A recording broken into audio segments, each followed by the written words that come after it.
একে তো বাপ অপরাধ করছে, নিশা খাচ্ছে, আবার বিড়ি শেষ হয়ে গেছে, খৈনি শেষ হয়ে গেছে, তো বড় ছেলেকে বলছে, রে ঝাঁটু একটা বেরিয়ে যেত রে বাবা, আমার নাই, শেষ হয়ে গিয়েছে। বেটা যখন বাপ একদিন চেয়েছে, বেটার শেষ হয়ে গিয়েছে, ইয়ে বলছে আব্বা খানিক খাইনি দাও তো। ই বেহায়া বাপ ফের বাম হাতে কচলাইছে। এটা কোন হাত জি ভাই? এটা কোন হাত? হাসিয়েন না, কোন হাত? আর এটা কোন হাত? আচ্ছা, এই দুটো হাত কি সমান না পার্থক্য আছে? আমার একটা মেয়ে ছেলে আছে, আরে আমাকে আল্লাহ এখন 3 ছেলে দিয়েছে, একটা মেয়ে। আমার শ্বশুরের 5টাই মেয়ে। তো গ্রামের মানুষ সবাই ভাবতো যে মূলবীকে খালি বেটিই হবে, তো বেশি কথা বলছি না। তো মেজ ছেলেটাকে বলছে, আব্বা এখানটা ছুঁচা হাত, মানে পায়খানা পরিষ্কার করা হাত, বাম হাতটা মানে নোংরা কাজে এই যাবে। তাহলে এই নোংরা কাজে যাবে তো খয়নি যে কত সুন্দর করে চুন দিয়ে আর এই পায়খানা পরিষ্কার করা হাতে কত সুন্দর করে ফের কচলাচ্ছে। কচলে ফের বাড়ি দিয়ে নিজে ঘুচ্ছুতে ভরলো, আর বেটাকে বলছে, বেটা তুইও তোর ঘুচ্ছুতে ভরে দে। এরকম বেহায়া বাপ আর বেহায়া বেটা। আরে নবী বলছেন, আল হায়া ও শোবাতু মিনাল ঈমান।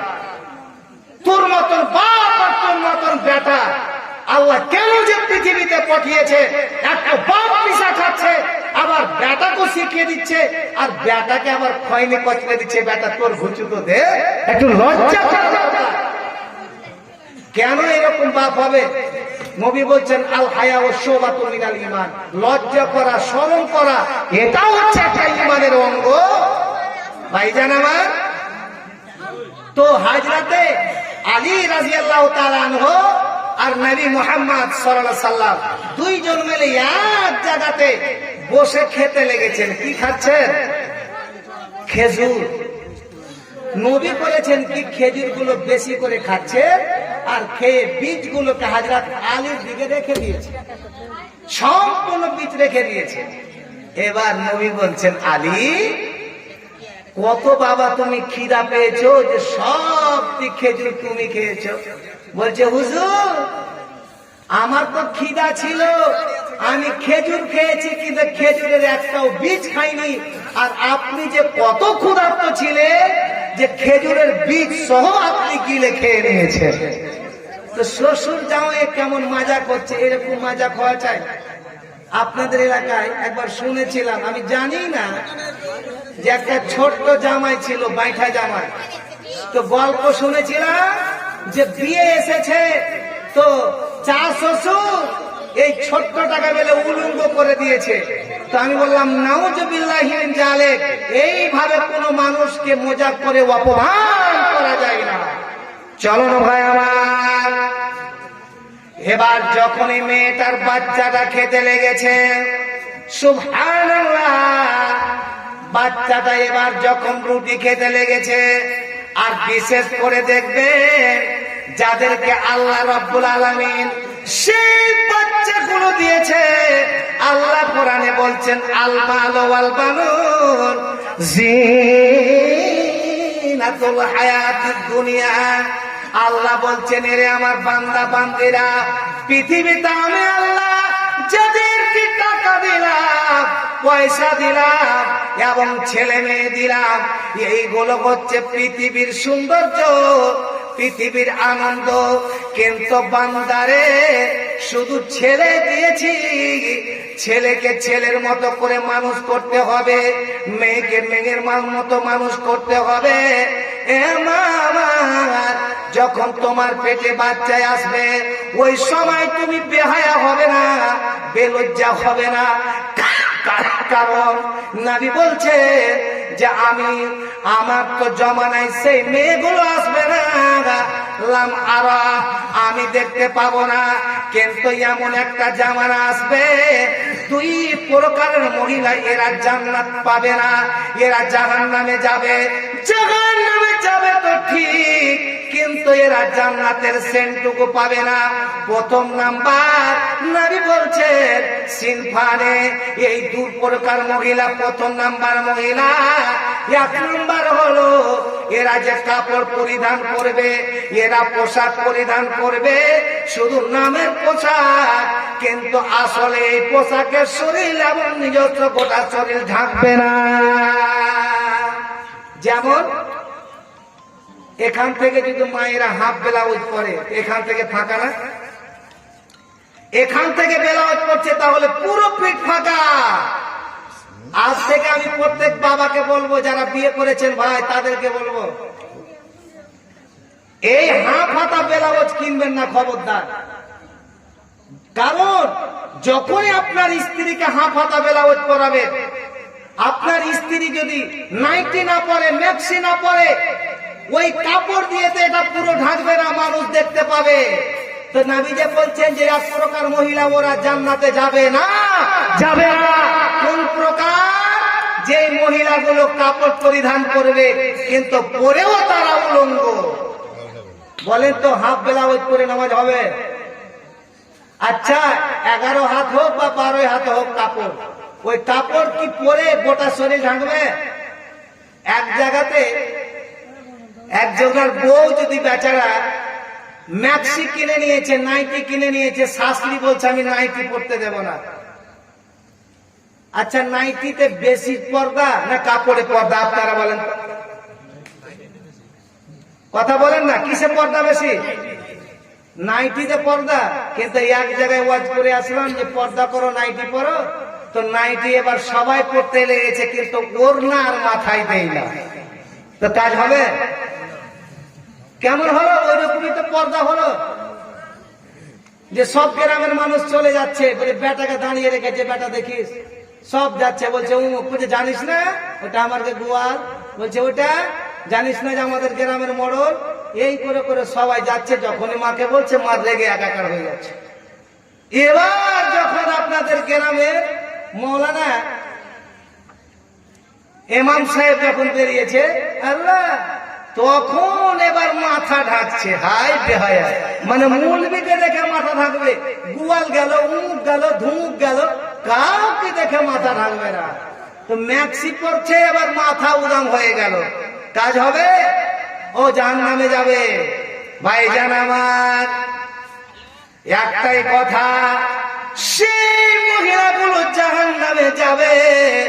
নবী বলছেন ওই প্রকার মহিলা আমার জামানায় ওইগুলো মেয়েকে দেখতে পাবো না আমার পরে। তাহলে বলুন ভাই আমার, নবীর জামানায় কেউ কোনো মহিলা হাফের ব্লাউজ পরতো না, শরীর কাউকে দেখাতো না।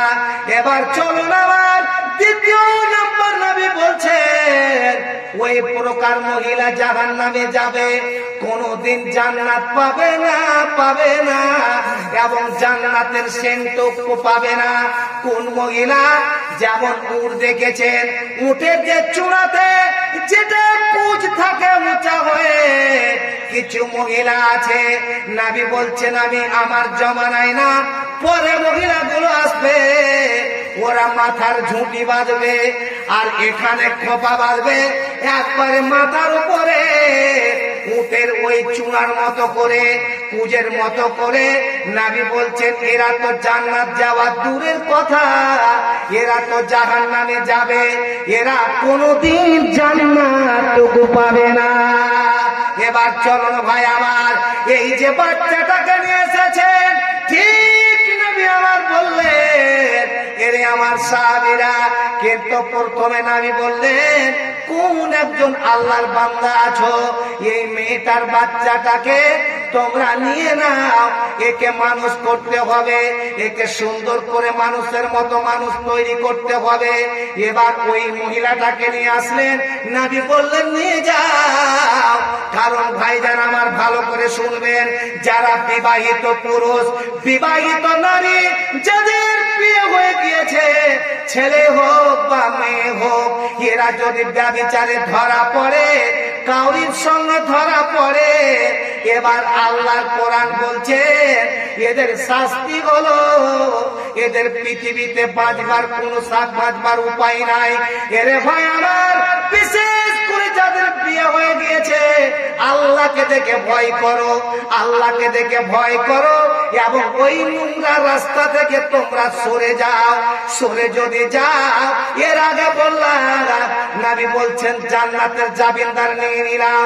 যদি জান্নাত নিতে চাও, এখনো যদি কাউরের কোন মহিলার সাথে ভালোবাসা থাকে, কাউরের সঙ্গে নোংরা ব্যবহার করেন, এরে বাবা, এরে মা আমার, এরে বোন আমার, তোর পা ধরে বলছি, তোকে আমি পা ধরে তোর মাথা ধরে বলছি, বোন, তুমি যদি তোমার জীবনকে সফল করতে চাও, দাদা, তুমি নিজেকে ভালো করতে চাও, তুমি যদি জান্নাত নিতে চাও, তাহলে খবরদার এই নোংরা কাজগুলো তুমি ছেড়ে তোবা করে না।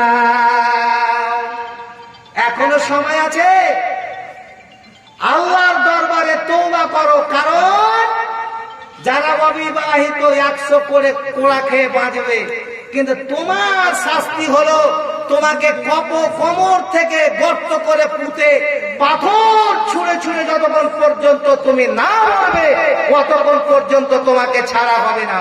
এবার চলো, মেয়েটা চুরি করেছে, চুরি করে বিশাল গোষ্ঠীর একটা মান সম্মান আছে। আপনাদের এখানে কিছু গোষ্ঠী আছে না? আরে কোরআন বলছেন যে তার উপরে কাবায় লেগে প্রত্যেকটা গোষ্ঠীর নাম আছে, এই জন্য যেন চিনতে পারে। যেমন আমরা কোন গোষ্ঠীর, আমাদের একটা গোষ্ঠীর নাম আছে, লজ্জা করে লাভ নাই, আমাদের গোষ্ঠীর নাম বলে 7 ভাই, মানে 7টা ভাই ছিল। তো এইরকম প্রত্যেকটা গোষ্ঠীর নাম আছে, যেন এক অপরকে চিনতে পারে যে কোনটা বলছে অমুক জায়গার অমুক গোষ্ঠীর লোক। তো বিশাল সব থেকে আরবে একটা গোষ্ঠীর নাম ছিল খুব সম্মান, সেটা কোন বংশ? কোরাইশ বংশ। সব থেকে সম্মানের দিক দিয়ে, সব দিক দিয়ে এখন যারা আমাদের পশ্চিম বাংলায় এক জায়গা আছে, নাম বলবো না, নাম বললে খেপে যাচ্ছে, গাল দিচ্ছে মুখ দিয়ে, এরা বলছে যে আমরা হলাম নবীর আওলাদ, নাউজুবিল্লাহি মিন জালিক।